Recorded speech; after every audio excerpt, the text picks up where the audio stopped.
This is Hot Edition. We're live from a news about Desawe Kanda. Also live on Kesmi 107.1 in Tamale and beyond. We're live on W93.5 in Wa and beyond. This evening here on Hot Edition, Office of the Special Prosecutor formally charges a former secretary of the Interministerial Committee on Illegal Mining under the Alfred Akrofi administration with 15 counts of corruption and its related activities over 15,000 cedis bribe.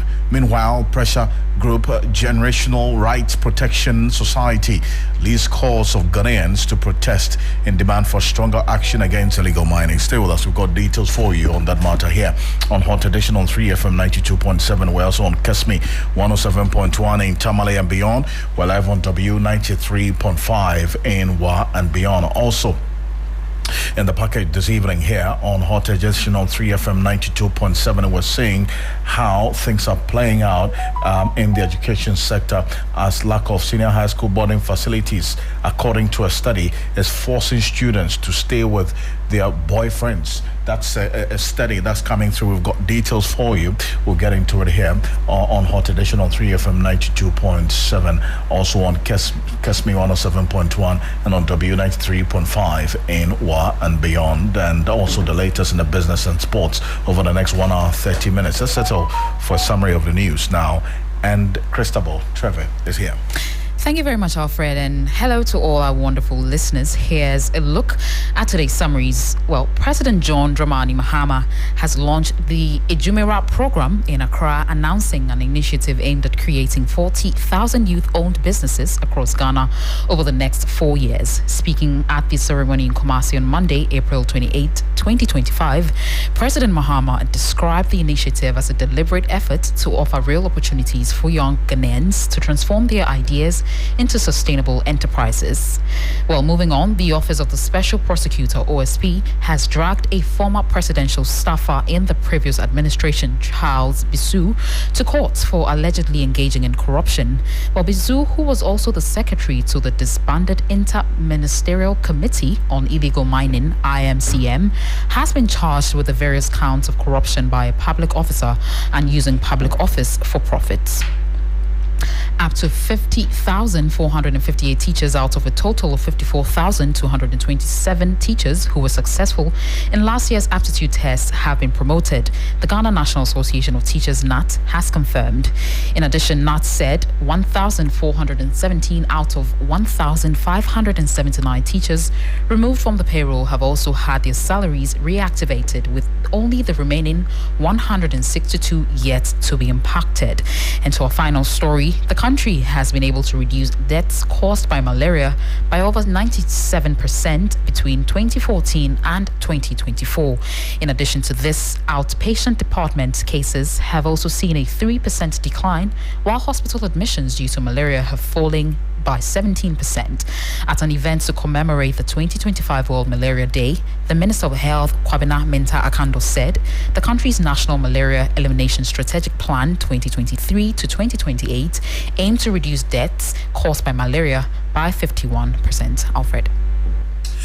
Christabel, thank you. As more news on 3news.com. Make some time. I visit 3news.com. This is Hot Edition. We're live on Kesmi 107.1 and on W93.5 in Wa and beyond. The Office of Special Prosecutor has formally charged Charles Bisu with 15 counts over a 15,000 cedis bribe allegedly received during his time as Secretary of the Interministerial Committee on Illegal Mining. The charges, which include using public office for profit and corruption by a public officer, follows years of a back and forth investigation between Charles Bisu and the Special Prosecutor over investigations into the allegations captured by the investigative journalist Anas Nas. But let's bring in the details of what we do know right now in that particular rate, which we have a copy of.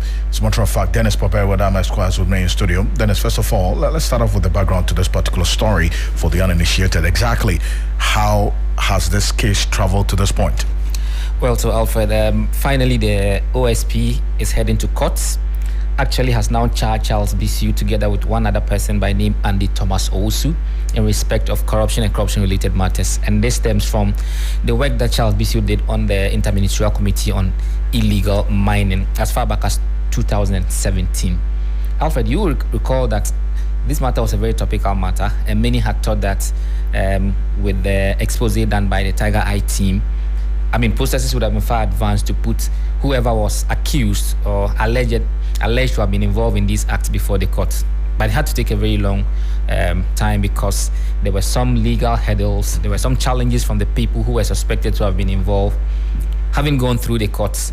But finally, we got to a point where the OSP has now charged the two persons who are alleged to have been involved in this particular matter, and they are due to appear before court for their plea to be taken. But Alfred, before we even go into the specific detail of the charge sheet, let's go back to 2014, where the special prosecutor himself had given an update on how exactly the case between that office and then Charles Bissiou had traveled. Now, by way of an update, the OSP usually will give you how they call the half-yearly report.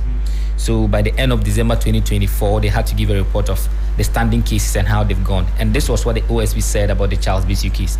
That the secretary of the dissolved Interministerial Committee on Illegal Mining, Mr. Charles Bissiou, sued the OSP in the Human Rights Court in Accra, giving the suit number. The case was Charles Bissiou versus the OSP. Now, Mr. Bissiou alleged that the office infringed on his human rights by investigating him, declaring him a fugitive from justice when he failed to attend to the office upon the issuance of notices to that effect, and also issuing a warrant for his arrest. The office contended that the suit on the grounds that except persons exempted from criminal proceedings by law, no person, including Mr. Bissiou, has right not to be investigated by the office for suspected commission of corruption and corruption-related offences. Also, the office powers of arrest, much like that of all law enforcement agencies, implies the power to declare a person fugitive from justice, where, as in this case, a person evades apprehension and intentionally renders himself impossible to apprehend. Further, the office contended that the alleged warrant of arrest did not exist, and Mr. Bissiou misrepresented facts stemming from him unsubstantiated suspicion. Now, this is where it gets interesting. On November 7, 2024, the court dismissed Mr. Bissiou's claims against the office. The court found Mr. Bissiou's claims to be totally unfounded. Subsequently, Mr. Bissiou proceeded to the Supreme Court by filing a judicial review application and an injunction application to prevent the OSP arresting him pending the determination of the judicial review application. Both applications are currently pending before the Supreme Court. So with this background, you understand why it has taken the OSP so much time to be able to come to this point of now formally charging the two persons, because in the first place, Charles Bissiou was contending that the OSP could not do what it did by way of asking him to be arrested and also declaring him a fugitive from justice. I'm sure this rings a bell, but the OSP has been going on this route. Now today we are informed that the OSP has formally charged the persons in this particular matter, i.e. Charles Bissiou and one Andy Thomas Owusu. And if you permit me, 15 charges in all against the two of them, 6 specifically against Andy Thomas Owusu, and then 9 against Andy Thomas Owusu and 6 against Charles Bissiou.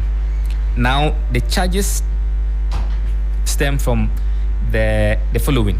So count 1, statement of offense, using public office for profit contrary to section 179CA of the Criminal Offences Act. And if you permit me, Alfred, just so we're able to put these issues into context, section 179CE of Act 29 says that any person who, while holding a public office, corruptly or dishonestly abuses the office for private profits commits an offense.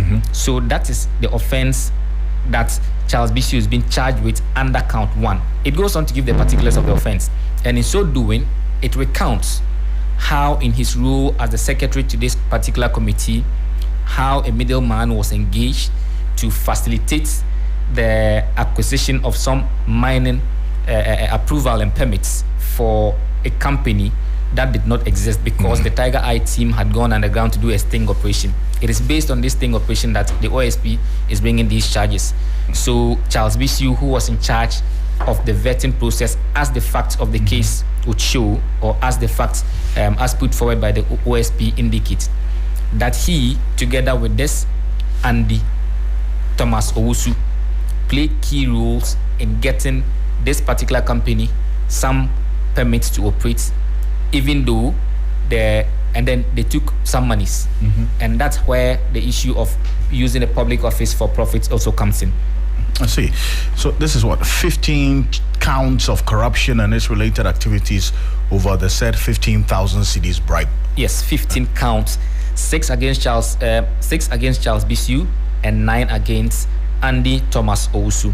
Now, in respect of Andy Thomas Owusu, there's also another offense that relates to just a second. In addition to the using of public office for profit, just so we understand the nature of the offenses, there's one that talks about corruption by a public officer, and this is contrary to sections 2391 and 3 of the Criminal Offences Act 1996 as 29 as amended by section 1 of the Criminal Offences Act Amendment Act 2020 Act 1034. And for clarity again, when you look at that particular provision of Act 29 as amended, it says that a public officer or juror shall not commit corruption or willful oppression or extortion in respect of the duties of office. A person shall not corrupt any person in respect of a duty as a public officer or juror. And the third part, or subsection 3, says that a person who contravenes subsection 1 and 2 commits an offense and is liable on summary conviction to a term of imprisonment of not less than 12 years and not more than 25 years. I see. Then stay with me, and let's go on to the telephone. One person who's been following this case quite closely is Adam Senanu, who is the co-chair of the Citizens Movement Against Corruption. Senanu, good evening. Thank you for joining us here on Hot Edition. And thank you for having me. I mean, finally, we're getting to know that the OSP's investigations revealed that Mr. Owusu, in a sting operation by Tiger IPI, negotiated 100,000 cedis bribe, later reduced to 40,000 each, with a Japan who posed as the OR Resources representative. Charles Bishi ultimately received 35,000 cedis, while Mr. Owusu pocketed 15,000 cedis per the prosecution, and they've all been slapped with 15 counts of corruption and it's related over this 15,000 cedis bribe. How does all of this get to you? Well, it's good to know that the Office of the Special Prosecutor is still at work. I want to assume that they've done as thorough an investigation as they can, particularly in the context of the illegal mining threats that we face. It's good to know that we are not leaving any stone unturned to make sure that persons who have facilitated the dark situation we find ourselves in are not just left to go scot-free. So I'm happy to note that they have come up with these charges. Hopefully the evidence is credible, and in court we'll find that some persons will be held culpable. Considering the fact that this case has traveled a long path, I mean, in November 2024, the Human Rights Court dismissed the final in a series of suits filed by Charles Bishi, which was, I recall, aimed at preventing the Office of Special Prosecutor from arresting him, investigating, or charging him. And he, as a matter of fact, previously obtained a 10-day ex parte injunction restraining the OSP from arresting him and alleging that the said warrant issued was unlawfully procured and intended to harass him. I mean, considering this history and how things are playing out now, what do you expect from the OSP so as not to get involved in this circus and this drama again? Well, there's not much the OSP can do. They say that the wheels of justice, they grind slowly, but grind they do. When a defendant in a case is trying to exploit the system to find any form of technicality they can use to hamper, to obstruct, to prevent you from making progress, they will do what they can. But if the systems do work, eventually the courts will dismiss what is not, valid, and then there will be progress. So I guess that's where we find ourselves now. The OSP has found that the various things that have been done have been cleared so far. And so now they've been able to get to this point. And let's see what progress they can make from this point. I don't think it is up to the OSP to avoid the kind of obstructions that will be thrown at them. There's not much they can do about that. What is much more important is that once the courts rule and dismiss these things, the OSP now has the opportunity to proceed with the substantive cases, and hopefully we'll then see the light of day. And this brings to mind the Professor Frimpong report, is it not? Because the IMCIM that Charles Michew was part of as secretary is essentially cited in this. It is his work as the secretary of that committee that got him allegedly involved in this case of bribery that the special prosecutor is talking about. How should this also culminate into some attention being paid into the details of that IMCI report by Professor Kwabena Frimpong? I guess that we should, first of all, it is credit, so to speak, to the good professor that he would stand against what many people in his party were seemingly trying to dismiss. Just shows the kind of person he is. Secondly, I guess that the OSP itself and other agencies will be paying attention to what else was in that report. I think that for me, it tells you that when you're setting up these kind of committees, a lot more due diligence into the background of the persons you are appointing to these positions is important, because it's a shame, it's a real embarrassment to find that those who were supposed to be preventing it then became themselves facilitators of what this country was crying against. So I think that this just gives credence to what the prof was saying. It means we should take much more seriously the content we find in that report he put out, rather than have it just dismissed and people suggesting that the professor was just being, perhaps putting his nose in things that he had no business commenting on. I appreciate your time. Thank you so much for joining us. And thank you for having me. And I'm Sanan is the coach of the Citizens Movement Against Corruption there. And then, as before we go, so how is the coming days going to look like with respect to this particular case? Well, so in the absence of any other thing, what is expected is that they'll show up in court on May 6th as has been scheduled, and then the accused persons who, the plea of the accused persons will be taken and the case will progress from there. So essentially, there's nothing much to do at this point except for the accused persons to show up in court, and then their plea will be taken. And then from there, the other processes will follow from that. Dennis Barberi with Amnesty Squad. Thank you. Appreciate you. For this is more on this on 3news.com. Make some time and visit 3news.com for some more on this. But there's some breaking news coming through right now here on Hot Edition on 3FM 92.7. We're also on Kesmi 107.1 in Tamale and beyond, on W93.5 in Wa and beyond. Breaking news on 3FM 92.7.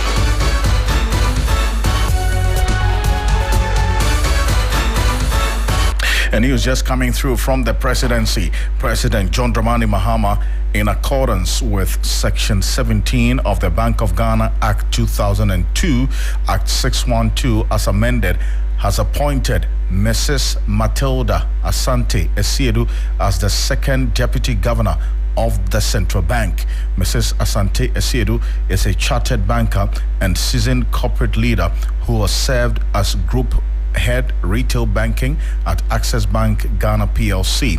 Mrs. Asante Esiedu holds an MBA in marketing from Gimpa Business School 2021 and an MA in journalism studies from Cardiff University 2005 and diplomas in journalism from the Ghana Institute of Journalism 1997 and politics and public relations reporting International Institute of Journalism Berlin 2000, a chartered executive banker from CIB Ghana 2024. She has undertaken executive programs at the Said Business School at Oxford University and also the Les Aspin Center 2003, amongst others. She was also a lecturer at the University of Professional Studies in Accra some time ago. So that's the news just coming through from the presidency.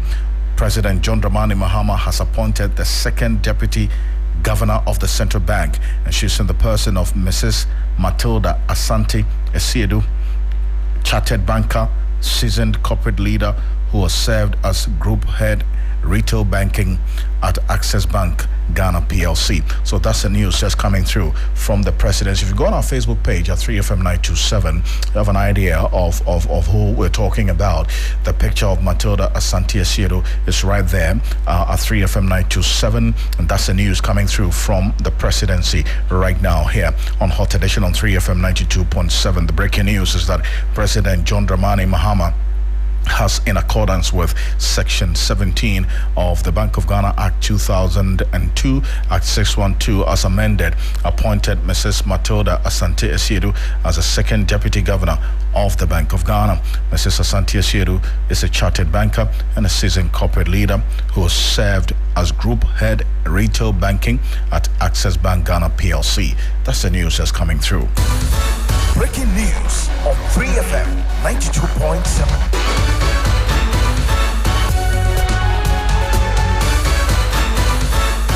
It's going to be more of this. Stay with us. But away from that, members of the Generational Rights Protection Society are currently on the streets demanding a stronger action against the illegal mining activities across the country.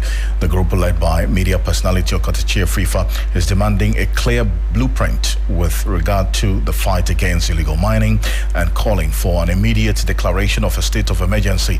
Even though the government has intensified its crackdown on Galamsey, the group says it is not enough and wants some stiffer measures instituted to nib it in the bud. Let's take a listen to the convener as the group kicked off their two-day protest from their Obra spot here in Accra.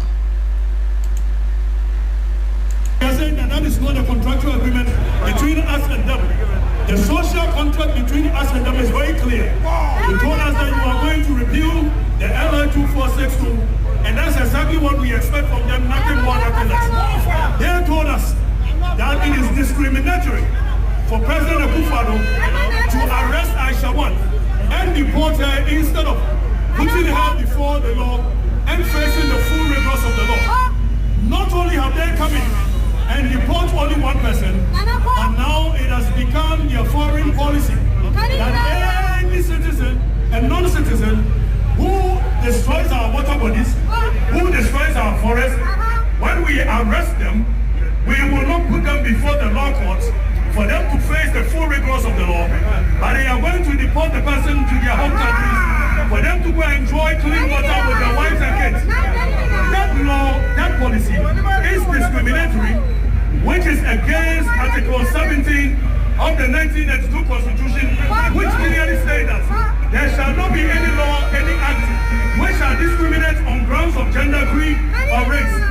How can we live in our own country when we, the citizens, we are caught for the activities of Galamsey? We will be put before the court and be jailed for 20 years and over. But when a non-citizen who is supposed to be punished to deter others do cause the same atrocities, we say that we are going to say that, put them on the bill and say bye-bye. We are enjoying ourselves with the kind of ill-gotten money that you had from us. That cannot be law. And we are speaking against it. So they should reverse that policy as it stands now, period. Momentarily, I saw you enter here. What do you say? I saw you enter here with the police. What happened? So they give us a reason to believe otherwise.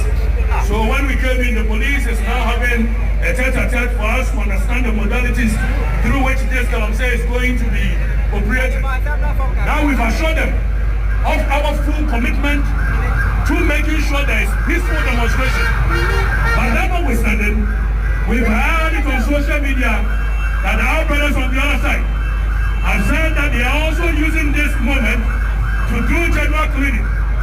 I'm using this video, this opportunity, to send a strong signal to our brothers that anybody that is our enemy in the course of this fight shall be our enemy. Anybody that decides to be our friend in the course of fighting for the next generation shall be our friend.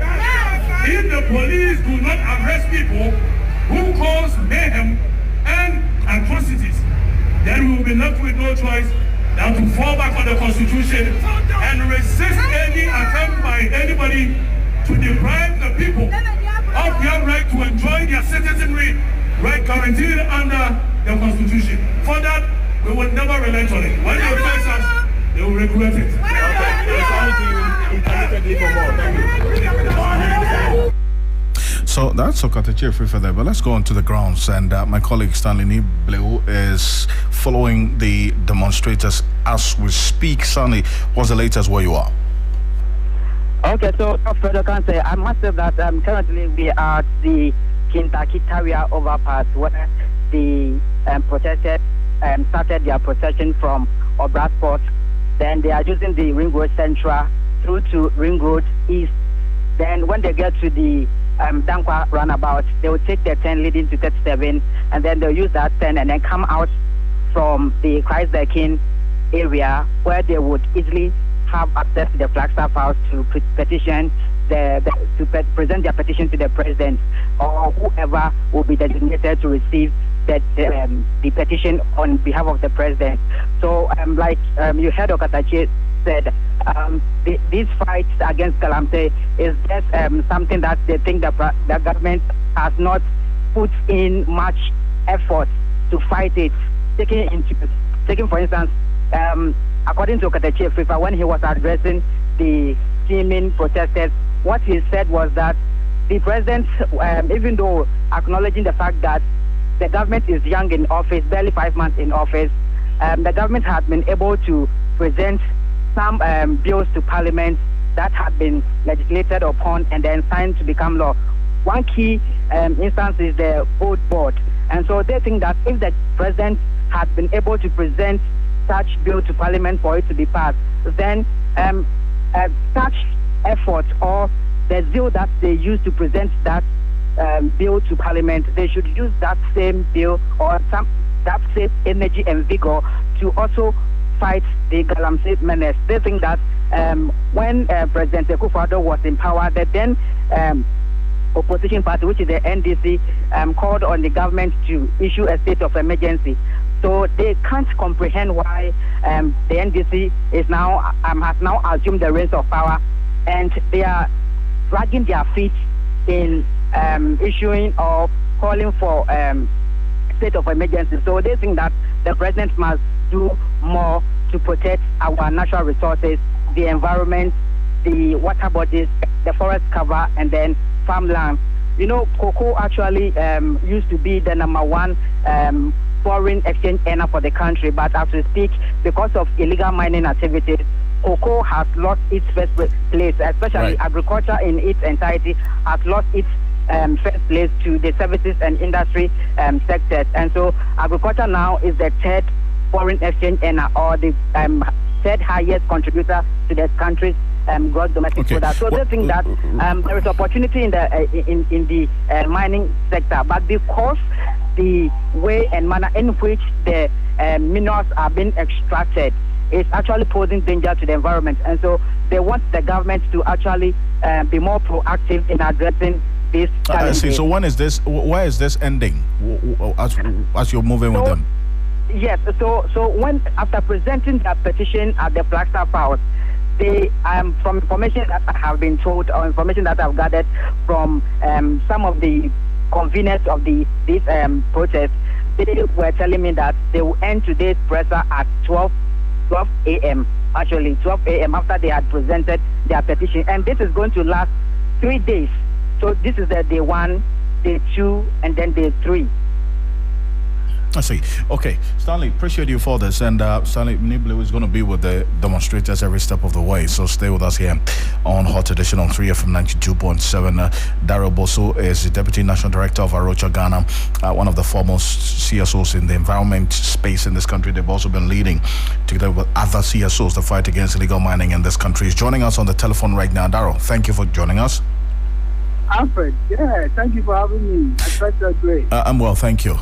Thank you for asking. Great. Now, I mean, these demands of the demonstrators are one that you align with, at least based on your previous demands of government. Hearing the CEO of the Gold Board make the point that when Parliament resumes, LI 2462 is going to be repealed. How does that get to you? Alfred, I must say that, yes, I agree with you. We align with all the demands of the protesters and what they are asking for. These are things that we've been demanding for a long time.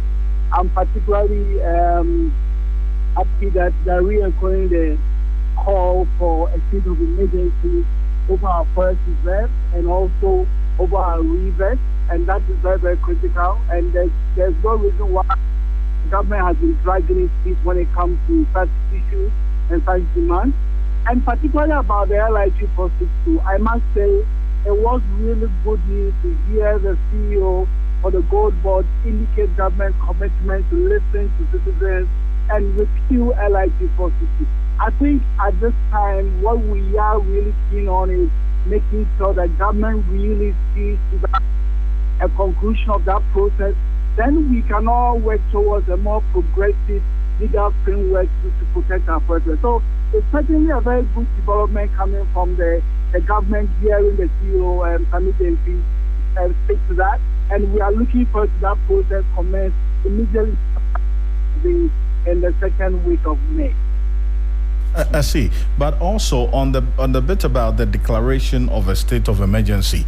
When I spoke to the Minister in charge of Environment, Dr. Murtala Mohammed, he had indicated that government is using other means of tackling the matter and still assessing whether or not declaring a state of emergency in these galamsey-prone areas is one that would also help achieve maximum results. Is it one that you align with, that, or that demand of a declaration of a state of emergency is non-negotiable? You know, Alfred, if you look at how far we came with the fight against galamsey in the previous administration, we had already a moratorium from 2017 almost to the end of 2018. It didn't work. We also had the Operation Vanguard, Operation Halt on the ground. It didn't work. And the government in power now, they knew and they saw what happened. So I think this is not the time to experiment and watch and say, let's try something else. I believe that we have had too much time to learn, and so already we have come to power with a plan. And one of those plans, as we have seen, that can work, and that seems very feasible in looking at the kind of menace and the threat we are faced with, is a state of emergency over our forest reserves and our... Now, what I need us to be very is the fact that we are not requesting or demanding a state of emergency over the whole country, but rather those very specific hotspots, regions, the western region, Ayankuri, and then over our forest reserves and our rivers. This is a very tactical demand that we believe that if the government will see fit and ensure that it is implemented, will go a long way than we're leaving it as it is now and saying that we're exploring and watching to see if it will work out. By that time, I'm sure it will be too late and the issues have escalated. We don't want to get to the point where the government lose the control that they currently have now and the goodwill before they start looking at the state of emergency. We are afraid it has been too late by that time. So now that we have a lot of the mobilization, the interest, a lot of people rallying behind, let's take advantage of it and really institute the state of emergency over our rivers and over our forest reserves, and in those critical hotspots that are becoming a challenge for us to deal with now. I think it's not too much to ask for the state of emergency over certain areas of our forest reserves and our rivers and some parts of the country, particularly if that is going to enable us to get a good grip on fighting galamsey. Daryl, I appreciate you for this. Thank you so much for joining us. You have Daryl Bosso is Deputy National Director of Arocha, Ghana. There. Let's take a listen to Dr. Murtala Mohammed, Minister in charge of Environment, Science and Technology, on the state of emergency and the fight against illegal mining so far. The point is that you have a government that is committed in fighting galamsey. But let's understand, Doctor. Are you addressing the water? Yes, I'm addressing it. There was a lot of work, or a lot of work has actually been done behind the scenes. Doctor, the reason why we're able to know that 9 of our forest areas were completely overtaken by armed, wielding young men most of whom are foreigners, because there was some intelligence work that was done. And even when we started moving in, we never announced it. It was after the results. That was when it was announced what we have done. Now, so, Prof, we have not even gotten to a state where we can even fathom describing it as a what's the name? A lawless state. And I say this because having identified that 9 of our forests have taken over by armed wielding men, the security agencies quickly moved in. And we virtually liberated 7 out of the 9. When Erastus made his comment, and I commend him, look, you can't have the entire forest areas policed entirely by the security agencies. Yeah.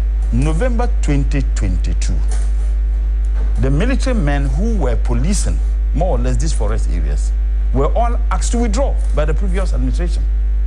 So it was free for all. They were all asked, they withdrew all the military men and other security forces who were manning these forest areas. They asked all of them to withdraw. For what reason?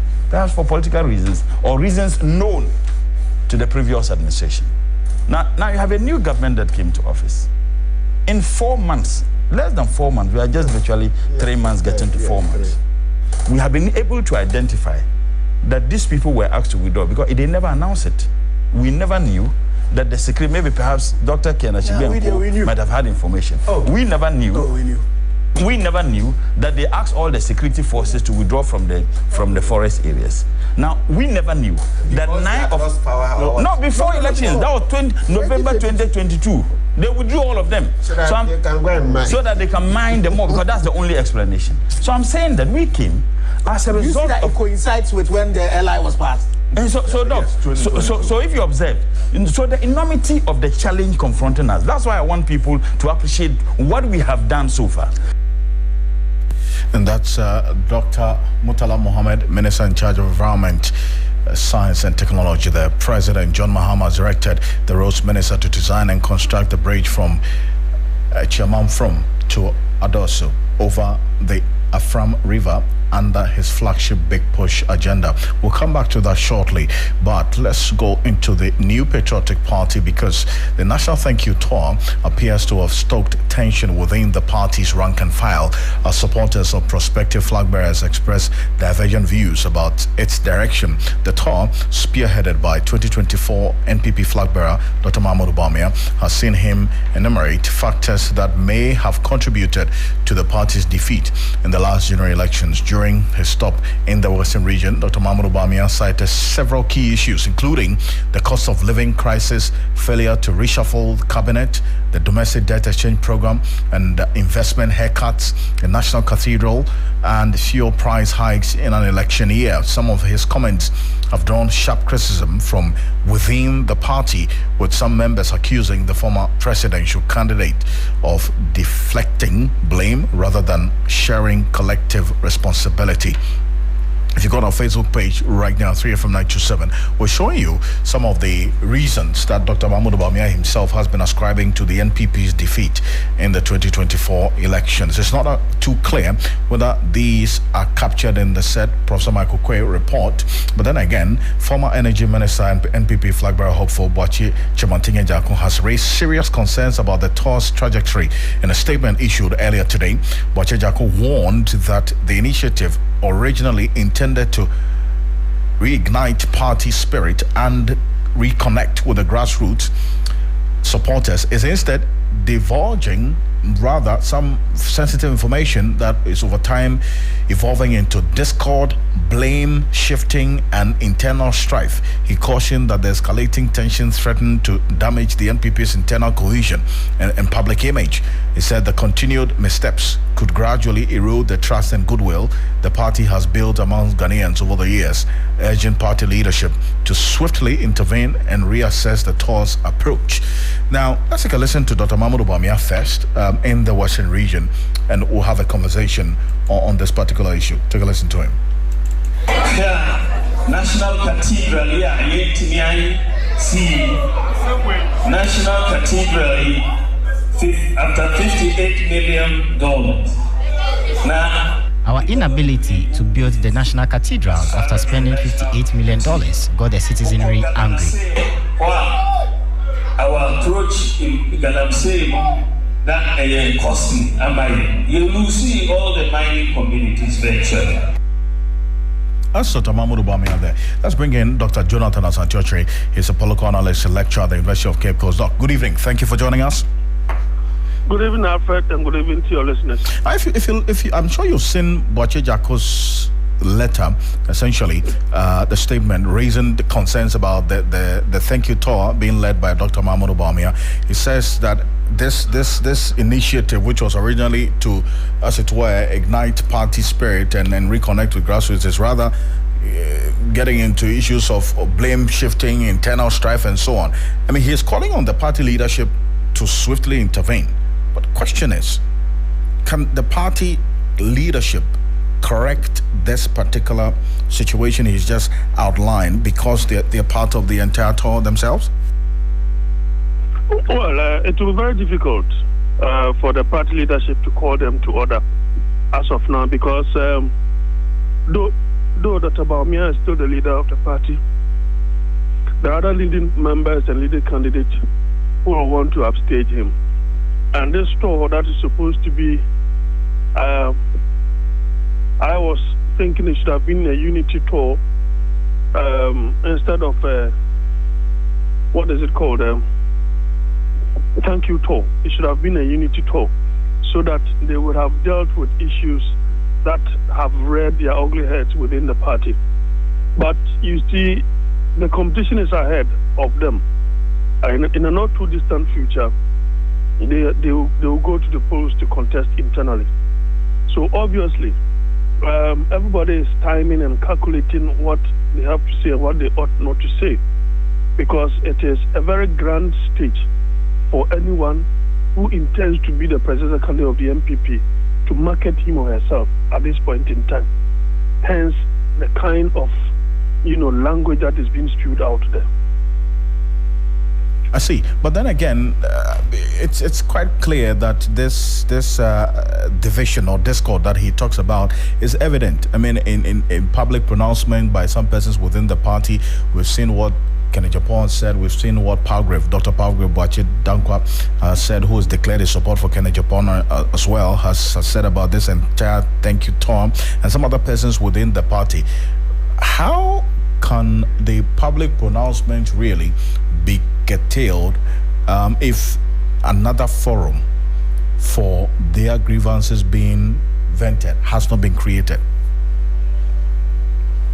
Well, that will be difficult. You see, I've always said that it may have to get worse before it gets better.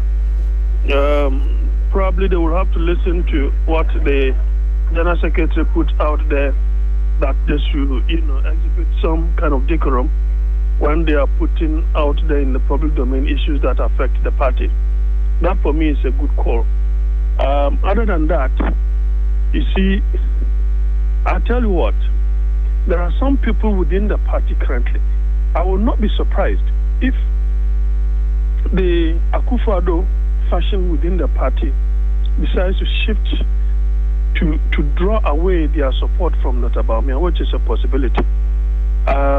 Especially listening to Dr. Palgrave, expressing that particular view, someone who has been an avowed supporter of Dr. Bawumia. I hope I got what you said rightly, that he is now supporting Kennedy Japan. That's quite interesting. So it's as if, Dr. Bawumia will want to divorce himself from the former president, because if he doesn't do so, he will not be able to reassert himself and gain the acceptability within the party itself. Because there are people who still believe that it is a tenant trying to become a landlord, because the children of a landlord are alive. So that problem is going to face.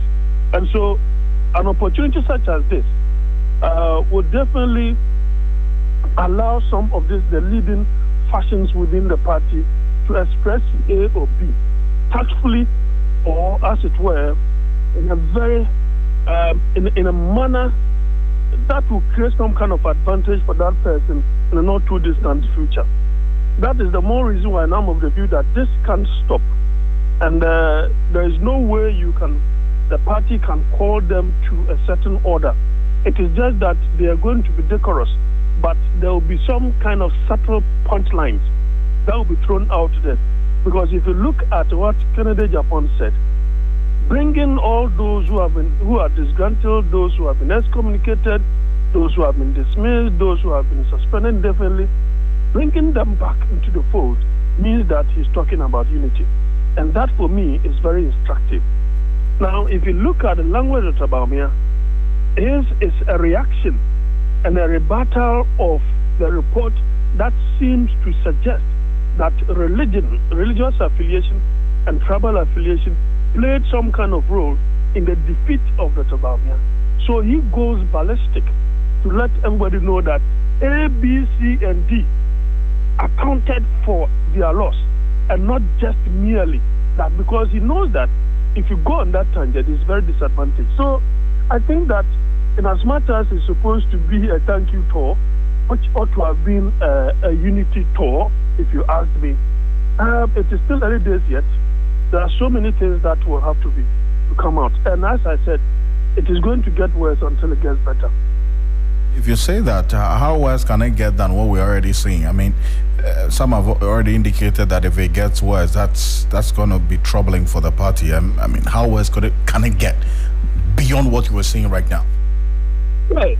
So the point is that allow people, don't let people bottle their feelings within them. Let them speak. And once they are done, the dust will settle.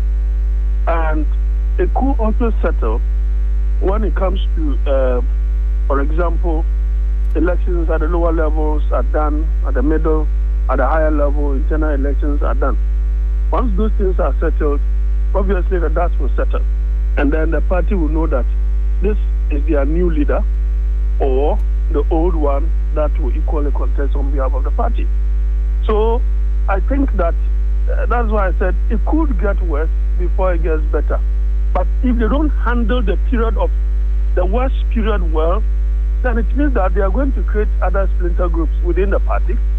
That is moving beyond factions to splinter groups. And that in itself will not augur well for the party. Look, I appreciate your time on this. Thank you so much for joining us. You're welcome, that's it. Great. Dr. Jonathan Asantiochi is a political analyst and electoral at the University of Cape Coast, joining us here on Hot Edition on 3FM 92.7. We're also on Kesmi 107.1 in Tamale and on W93.5 in Wa and beyond. Now, President John Dramani Mahama has directed the roads minister to design and construct the bridge from Chamamfrom to Adoso over the Afram River under his flagship Big Push agenda. Now, construction of the 3.6-kilometer bridge and over 100-kilometer of roads has failed twice as previous governments were unable to operationalize its construction to open the Afram Plains, linking three regions of Eastern Ashanti and Oti. Now, government says the design will be localized with an effective cost to aid agriculture and the establishment of the satellite campus of the University of Environment and Sustainable Development. Here's Governor Kwame Abuja earlier today. 2 attempts have been made so far to get that bridge completed, done. So far, it did not materialize. He has instructed that under the Big Push, this bridge would have to be done to connect the south and the north, as you can see. The potentials are great. And this bridge, when done, connects Eastern region, Ashanti region, Oti, in a very strategic way to open up the place for big-time agriculture and investment in agro-processing and others. So one thing you should bear in mind that we are not in a good place as a country. So we should deploy the best possible design that is efficient, that still meets the requirements, that is cheaper in cost, not cheaper in quality. And then the consultants who will be responsible for this would make sure that the quality of work that will be done would outlive us and give value to what we want to do in this area. So we are committed, President Mahama is committed, bridge necessarily, but approaches and bridge maybe about 3.6 kilometers, I'm told. So we believe that we can do this. If in the course of the year, next year, things get better, we can get support from somewhere, we will do. But even without that, we are going to start, because in any case, if you have all the money, it will take us 2-3 years to be able to start and finish. And so we don't need all the money to start. We just need to do proper budgeting and efficient use of resources, and we can get it done.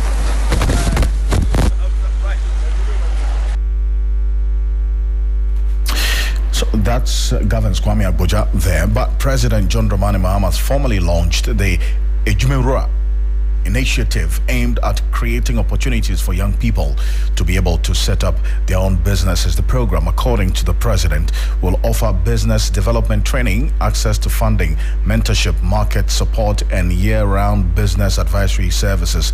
Both new startups and existing small businesses are eligible to apply through an online portal. Speaking during the ceremony in Kumasi in the Ashanti region, President Mahama described the initiative as a deliberate effort to offer real opportunities for young Ghanaians to transform their ideas into sustainable enterprises. He said the target was to create at least 10,000 Ghanaian youth-owned businesses every year over the next 4 years. Taken to the president earlier today. The Ejumewura program seeks to stimulate youth employment, entrepreneurship, and innovation across key strategic sectors of our economy.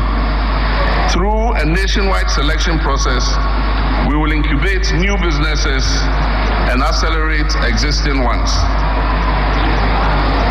And so those who can apply are not only people who want to establish new businesses, but if you have an ongoing business and you can benefit from the Ejumewura program, you're also free to apply.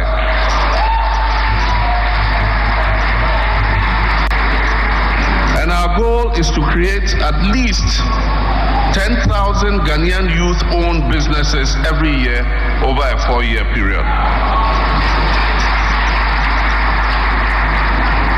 This initiative will provide, 1, business development training. And so if you have your business or you want to start a business, you'll be trained on how to establish and manage a business. A lot of businesses fail because the promoters of the business do not understand how to run a business. The program will also provide access to funding. Most young people have good ideas, but they cannot start a business because they don't have access to capital. The program will provide coaching and mentorship. And so for some of the people you saw on the documentary, Akosombo Catering, Horseman Shoes, my friend Senaya, and Matthew Agambire and others. These are young entrepreneurs who already have established their businesses. And so when we help you under the Ejumewura program, we'll assign one of these young entrepreneurs who already have experience in running a business to guide you and support you so that your business will also grow. We'll also provide technological support and access to equipment and machinery. Somebody establishes a business, but he needs some machinery to enhance his productivity, and he cannot afford to buy the equipment or the machine. Ejumewura is there for you. It will help you to buy your equipment. Ejumewura will also help you with market access and facilitation. You will get support in how to create a market, how to market your products, and how to be able to access sales so that you can get capital to continue to grow your business. And you also have 367 days a year of comprehensive business advisory services.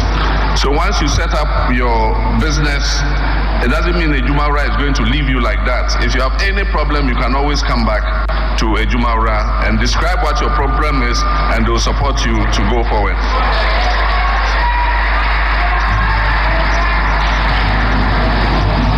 These businesses will be selected. As I said, you can apply online, and there'll be a neutral body that will go through all the applications, and they'll select the businesses that will go into the program. It doesn't matter if your business is not selected, It doesn't mean that over the 4 years you won't get selected. We'll start with some of them. The following year we continue. If your business idea is not exactly the best, Ejumara can advise you what other business idea you can look at. That's the president there. Now, let's get onto the telephone. The Minister for Youth Development, he's going to spearhead the sustainability implementation plan for this entire program, this project. He's joining us on the telephone right now. It's George Opariado. Mr. Opariado, good evening. Thank you for joining us. Good evening, Alfred. First off, I mean, just for those who are just hearing the president give this brief detail, what's the end game of this Ejumera project that you have just launched today? The end game is simple. It's to create jobs for Ghanaian youth. It's to help Ghanaian people, to help young people in this country who have innovative ideas, who have business plans, to be able to realize those dreams so that they can bring to reality those dreams and make or build businesses out of it. And so we are here to support Ghanaian entrepreneurship. So if you talk about access to funding, where is the funding for these people who are just listening to us and watching us across the world on Facebook, Ghanaians? Where's the funding coming from? In the budget for 2025, government allocated 100 million Ghana cedis for the Ejumera program. And so part of that money will be used as seed capital. We are also looking at other innovative ways of raising funds to support this program. We've gotten in touch with our development partners. We are still pitching, we are still talking, and we believe that in due time, a few of them will also be coming on board. But currently, government has given us 100 million to start with. His Excellency has also made further commitments by seeing to it that during the mid-year budget, as at how the program rolls out, some additional funding will be allocated to us. And so, as I speak to you, we have 100 million Ghana cedis available to start Ejumera. And part of that allocation has even started. The allotments have been made by the Ministry of Finance. That shows government's clear commitment in supporting young people of Ghana. I see. But this 100 million, any idea of how many young businesses it can support? Have you done that projection? It depends on what proposal, and you agree or you bear with me that businesses do differ depending on the size and the kind of proposals they bring. And so you'll not be able to sit here and quantify. If somebody brings a business that requires 10,000 cedis, somebody may also bring a business that requires 100,000 Ghana cedis. Depending on the evaluations that we do, then we'll know how much we can allocate to support each business. But Ejumera is not just about funding. The president spoke about other things, market access, training, going through an incubator system, mentorship. And so, yes, there is funding. But apart from that, some businesses don't even need funding. They need support. They need technical support. They need technological support to be able to scale up. Ejumera provides you with all that. I see. And so the support is not going to come monetary terms from what you're saying? No, those who need funding, there are some ideas that need funding to go into scaling up their processes. Those ones will get the funding. But I'm saying that the president spoke about other forms of support that businesses can get. We spoke about capacity building and training. We spoke about mentorship. We spoke about access to markets. All these things does not directly involve giving money to the entrepreneur or the business person. It involves technical support and how you can leverage on those platforms to be able to expand their businesses. And so the policy document for Ejumera is a bit more comprehensive. For instance, one of the key things that confronts young businesses is how to even go about registering their businesses and making sure the businesses are properly registered. Ejumera is going to provide all those technical support so that young businesses can benefit of that. And so apart from the funding that some businesses may require, the question of how much or how many companies were we going to fund, and I was telling you that it may differ. Some businesses may require 1,000 Ghana cedis to start. Some businesses may require 100,000 to start. Some businesses may require less than 5,000 to start, depending on what proposals that are brought to us, depending on what the selection processes say. But currently we have 100 million Ghana cedis seated in their account to start with for Ejumera. I mean, how different is this policy going to be from what we've seen in previous instances? You recall the youth bank that was launched with that objective of also providing funding. There wasn't much clarity or transparency in its implementation. So what are we going to be seeing differently? we are going to see transparency in whatever we are going to do. The president spoke about how the criteria is going to be done, how the selection processes are going to be done. And most importantly, Ejumera is totally different from all the others that have come up. We are not just talking about just giving funds to individuals. We are talking about mentoring businesses to grow. And even when the business is out there and if the business starts and has challenges along the line, there is always a fallback plan of you coming back for support. And so Ejumera has a comprehensive plan. We are also speaking to the Venture Trust Capital Fund to also do what we call the Ejumera Trust Fund to support indigenous Ghanaian entrepreneurs who are starting or who are doing startups. And so this is more comprehensive than all the other ones that have come to pass. And this selection process is going to be very transparent. We've advertised the website. We are going to set up a team, and even a lot of the applications will be done with AI support, so that at least there is total transparency. We want to reduce as much as possible the influences of people getting access to the criteria and the selection processes. And so it's going to be very comprehensive, and it's not going to be business as usual. Mr. Parado, I appreciate your time. Thank you so much. Thank you, too.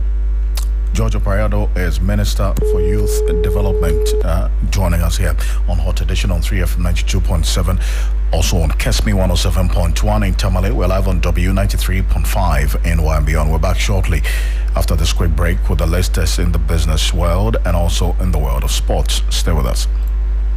Hello, Ghana. It's a new year and Bills Microcredit is here to support your dreams. If you're not working but want to start a business, don't let money stop you. With just your Ghana card, you can get a loan to turn your ideas into reality. Already running a business? Need more capital? Or are you a salary worker looking for extra funds? Bills offers fast and easy loans with no collateral, no deposit, and no SUSI savings required. Wherever you are, whatever you need, Bills makes it happen. Call Bills Microcredit today. Call 0596 920 833 or 0302 200 390 and get started. Bills is licensed and regulated by the Bank of Ghana.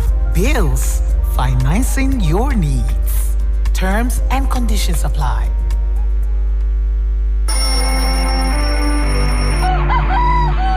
Wake up early every weekday because of you, to keep you on top of your game. Yeah! You are at the center of our universe. That's why we make it a duty to serve you only the freshest, hottest news and entertainment. When you want it, where you want it. Good morning, Ghana, Africa, and the rest of the wonderful world. Welcome to Sunrise on 3FM 92.7. Start your day well informed. Start with us on Sunrise on 3FM 92.7. Catch the all-new Sunrise Morning Show on 3FM 92.7 with me, Johnny Hughes, Helen Apiambofo. Weekdays from 5:55 a.m. to 10 a.m. only on 3FM 92.7. 3FM, your urban lifestyle radio.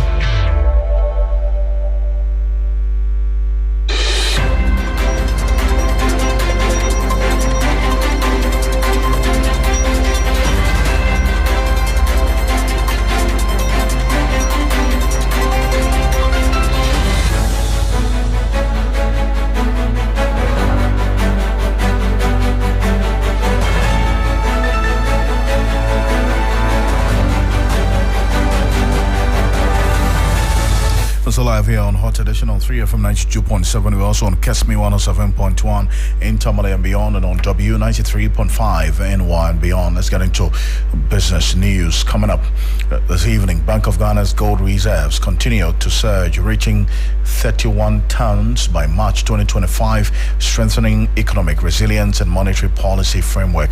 You have details of these and more here on Hot Edition. Breaking news. As I indicated earlier, there has been the announcement of the appointment of Matilda Asante Esiedu as second deputy governor of the central bank. That is the news just came through not too long ago here on Hot Edition on 3FM 92.7. There's more of it on 3news.com. But the Bank of Ghana has successfully increased its gold reserves to 31 tons as of March 31, 2025, marking a continued rise from 30.81 tons in February. This growth represent a strategic move to bolster the country's foreign reserves and ensure greater monetary stability in the face of global financial challenges. The following 3 Business News Desk report has more.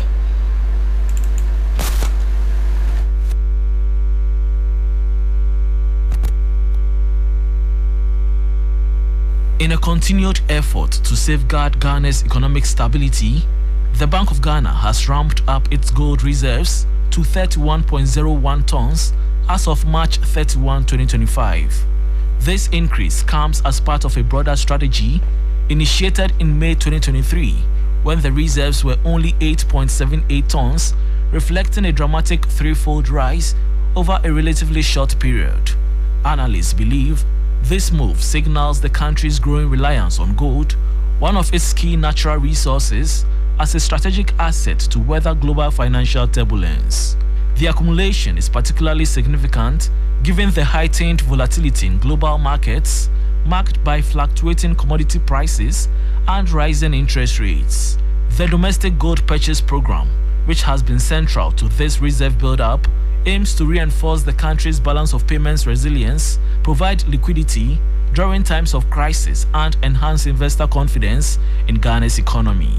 Moreover, the Bank of Ghana hopes this gold reserve expansion will attract foreign investment and ensure greater currency stability, paving the way for more sustainable economic growth.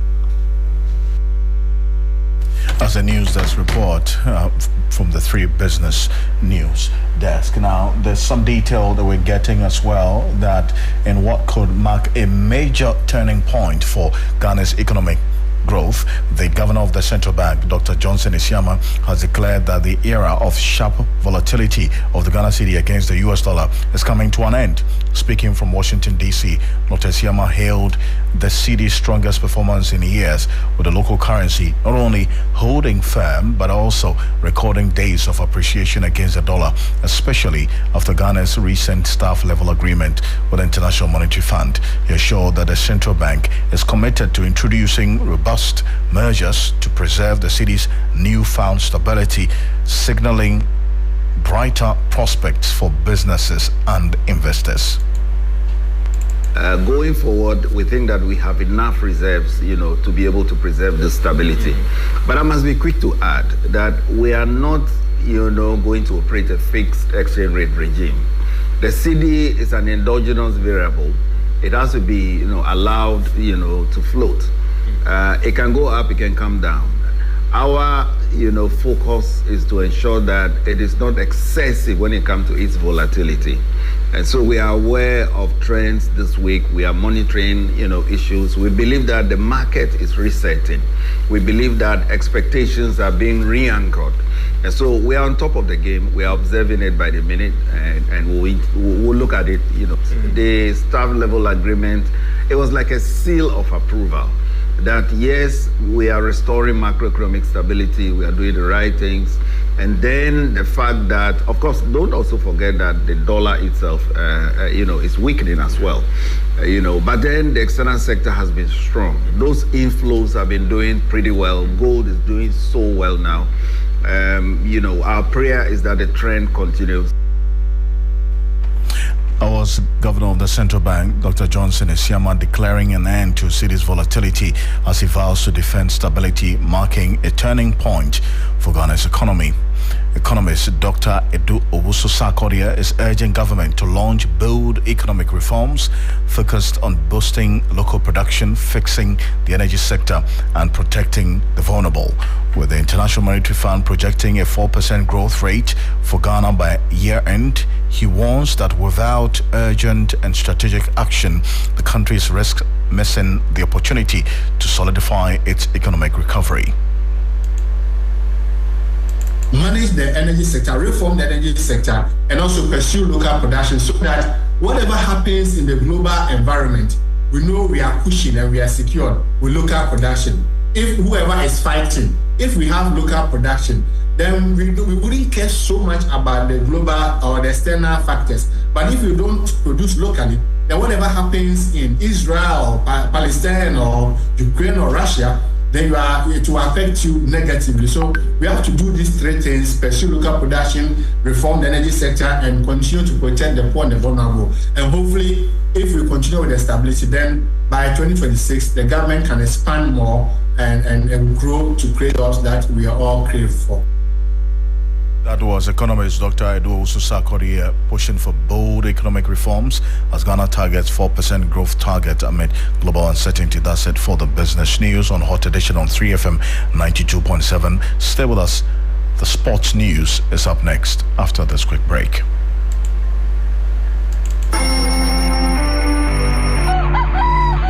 I wake up early every weekday because of you, to keep you on top of your game. Yeah! You are at the center of our universe. That's why we make it a duty to serve you only the freshest, hottest news and entertainment. When you want it, where you want it. Good morning, Ghana, Africa, and the rest of the wonderful world. Welcome to Sunrise on 3FM 92.7. Start your day well informed.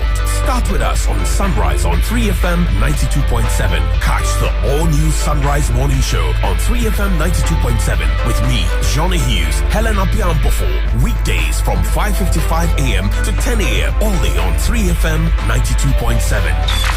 3FM, your urban lifestyle radio.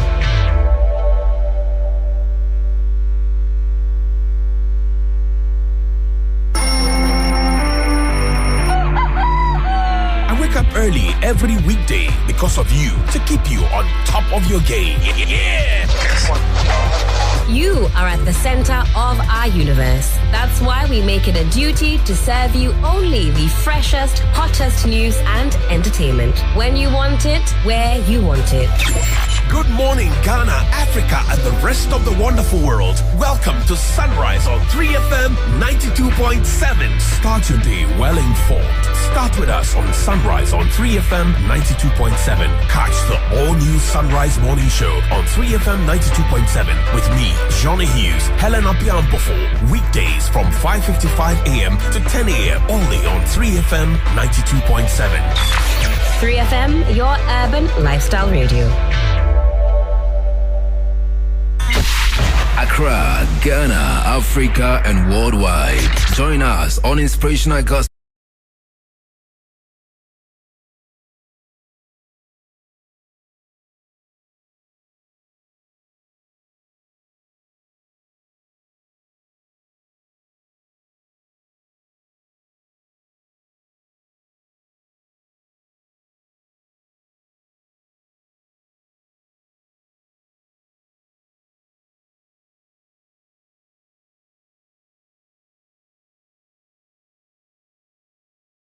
Breeder. It's now time for sports here on 3FM's Hot Edition with me, Mutala Yakubu. Now, newly elected Ghana Olympic Committee President Richard Akrofi has laid out his vision for the next 4 years following his victory in Saturday's election. Now, speaking in an exclusive interview with 3 Sports, Akrofi, who takes over from Ben Mensah, highlighted key priorities he intends to focus on during his tenure. Athletes' welfare and empowerment. Athletes' voices must be heard. They must be involved in our decision-making process in terms of the board, Congress, committees. We must be more united, speak with one voice. We must plan, have a strategic plan for the next 4 years. What do we want to do, and how do we, as it were, implement what we want to do? We must build the capacity of women, get more women involved in the federation leadership. And then we must also safeguard and protect the women from all kinds of issues. That is Richard Akrofi. Now, moving on, President of the Ghana Football Association, Kurt Edwin Simeon Okeko, has officially been appointed as the second Vice President of the Confederation of African Football, that is CAF, marking a historic leadership milestone for West Africa. The appointment was ratified during a landmark CAF Executive Committee meeting held at the Kempinski Hotel over the weekend in Accra. A strong statement towards enhancing regional balance and exclusivity in African football governance has been reached. Here are some Ghanaian top journalists sharing their thoughts on the GFA president's new achievement. across the continent, most specifically the FA president, have some sort of confidence in Kurt Okraku, and they believe he can fight for the interest of West Africa when he's elevated to that level. So I think it's a very good decision by the CAF president. The last time we had Kwesi Antechi get to that level, we all knew the attention that we had as a country in the footballing space. So I feel it goes in the right direction, and of course it follows CAF's vision of developing grassroots football, which we are all hoping it yields positive results with the breakdown of, for example, our national teams, with the investment in women's football and what have you. I feel it sits in that right direction. Ghanaian journalists there sharing their thoughts on the appointment of Keti Yesu-Kreku as the second vice president of CAF. Now in the Ghana Premier League, Asante Kotoko's prolific striker Kwame Opoku scored the decisive goal at the Baba Yara Sports Stadium, securing a hard-fought 1-0 victory for the Porcupine Warriors over Adriana FC in their inaugural match under interim coach Abdul Karim Zito, who replaced Prosper Ogum. This win marks Kotoko's first win in 5 attempts, boosting their points tally to 50 and narrowing in the gap to 6 points between themselves and league leaders BBN Gold Stars with a game in hand. Kotoko's interim head coach Karim Zito has emphasized that winning is the team's primary goal, downplaying the importance of attractive football for now. I have to tell you the truth. Assuming we did not win this game, you blow it off. And I said, I don't need good football now. What I needed is to score. And a couple of, my philosophies are the ability to go scoring. You understand? But at the moment, we only need to win. So this win so important to me that, I don't know, this will give her the energy to face the rest. And today, as at yesterday, we were 6 points behind the leader. As at today, we are 3. So it tells you that they stay home.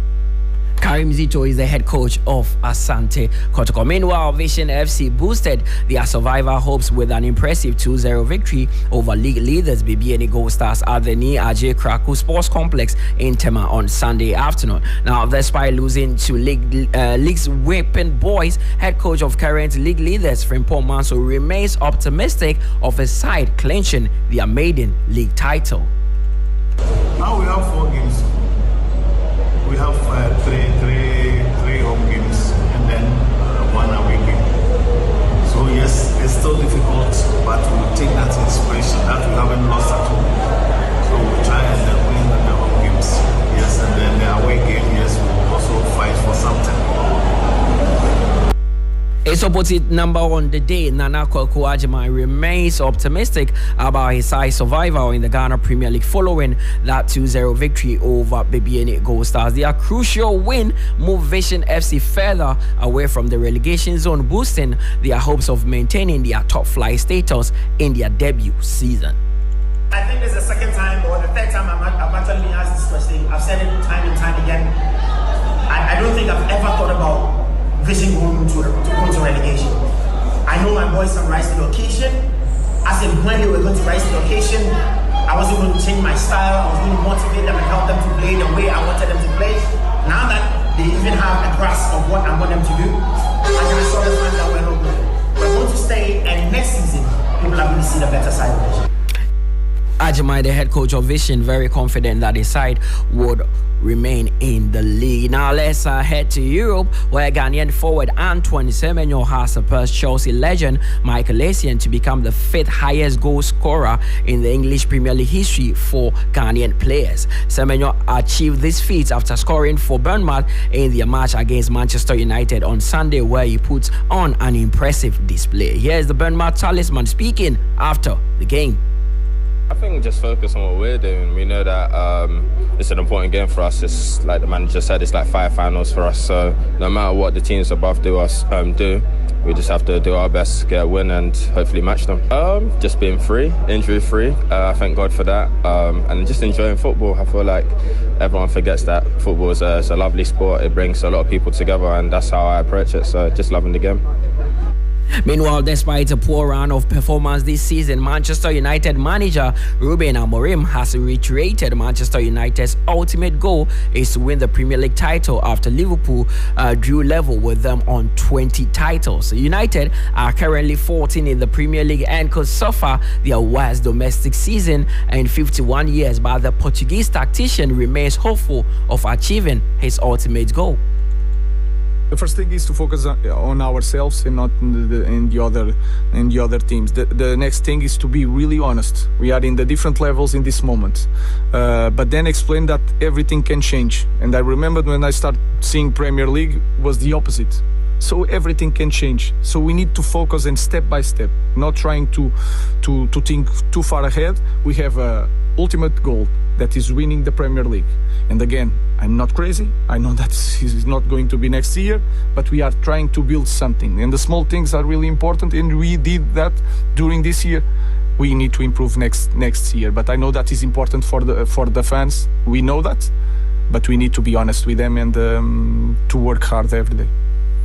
Ruben Amorim is the manager of Manchester United. In Merseyside, Liverpool clinched their 20th top-flight English Premier League title following a resounding 5-1 victory over Tottenham Hotspur at Anfield on Sunday. Arne Slot's Reds are now on 82 points, putting them out of reach of Mikel Arteta's Arsenal, who have 67 with 4 league games remaining. Arne Slot becomes the 5th manager to win the Premier League title in his first season, joining an elite group of title-winning managers. 3 Sports hit the streets of Accra to engage some Liverpool fans, and this is what they had to say.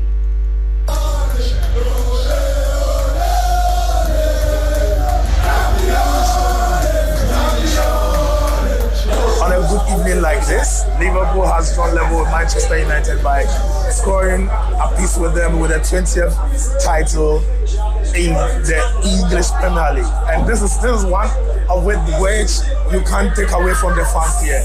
They have been joyous from the start to the end. So, sir, it has been a great deal of a game for you. You have been waiting for this for so long. Yes, please. I'm happy. Today I'm happy. Now, talking about records, we have more European trophies than Manchester United. But because the league, they have 20, they keep on saying that they are better than us. But now we are back on our pitch. And we are back on our pitch, and we are going to continue so high. Yeah, that's Liverpool. You will never walk alone. Let me just talk to the lady here.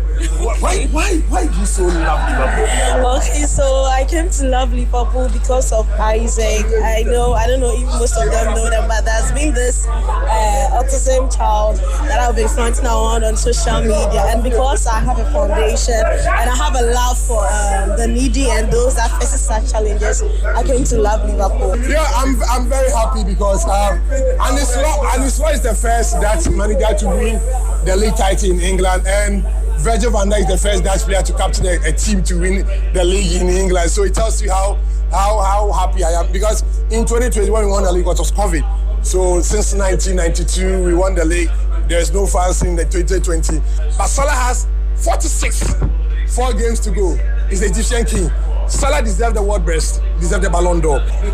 Liverpool fans clearly on cloud 9 there, so they are in a joyous mood. Meanwhile, Pep Guardiola's Manchester City side has endured a challenging campaign in both the league and the Champions League. Despite the opportunity to claim silverware before the season concludes, Guardiola believes winning the FA Cup wouldn't be sufficient to redeem the underwhelming season.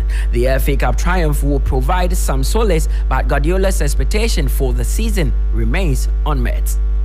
The season has not been good. We are 1,000 million points behind Liverpool. Come on.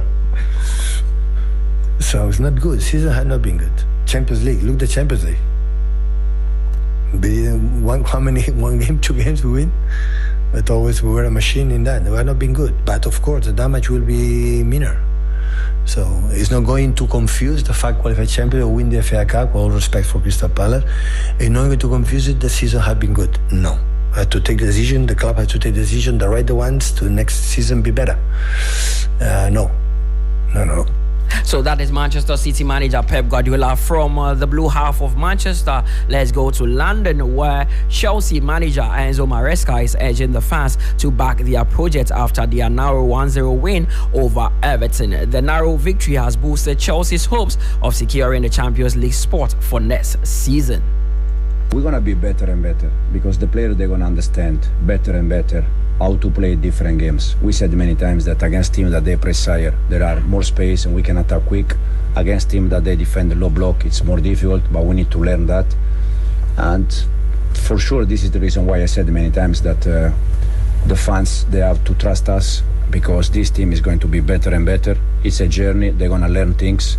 And the goal, as you said, the goal also, it's easy to attack quick because it's from goal kick pressing. So in the moment that you recover the ball, the first option is always in front, and was a good goal. Yeah. So that is Enzo Maresca. Before we go, let's do some basketball story where defending champions, the Boston Celtics, held off the Orlando Magic 107-98 to win Game 4 of the first round of the NBA playoffs. Now, Jason Tatum scored 37 points and claimed 14 rebounds, making all 14 of his free throw attempts, including 4 in the final minute. The Magic leveled the game 91-91 in the fourth quarter, but the Celtics took control by scoring 10 of the next 11 points at Kia Center in Orlando. Boston, who are seeded second, 3-1 ahead in the best of 7 Eastern Conference series. And that brings us to the end of the sports update on 3FM's Hot Edition. My name is Mutala Yakubu. Don't go nowhere. There's more after this. And worldwide, join us on Inspirational Gospel Mix this and every Sunday, 8 p.m. to 3F is Romans 8:28, and it says, all things work together for the good to them that love the Lord. Kwame, that is absolutely my favorite scripture. Yes, your Inspirational Gospel Mix, a moment to get inspired with the best of inspirational songs and interviews to get you prepared for the new week. Every Sunday, 8 p.m. to 10 p.m. with me, your big brother, Kwame Adu, mixing G, mixing gospel. You can't miss it. You are blessed as you listen. 3FM 92.7. Welcome back. I want to say thank you so much for staying with us here on Hot Edition on 3FM 92.7, also on Kesme 107.1 and on W93.5 in one beyond. On behalf of the team, we do appreciate your company. I am Alfred Ocansey. Join me at 10 p.m. on TV3 for Ghana Tonight. The drive continues with DJ Faculty. Stay with us.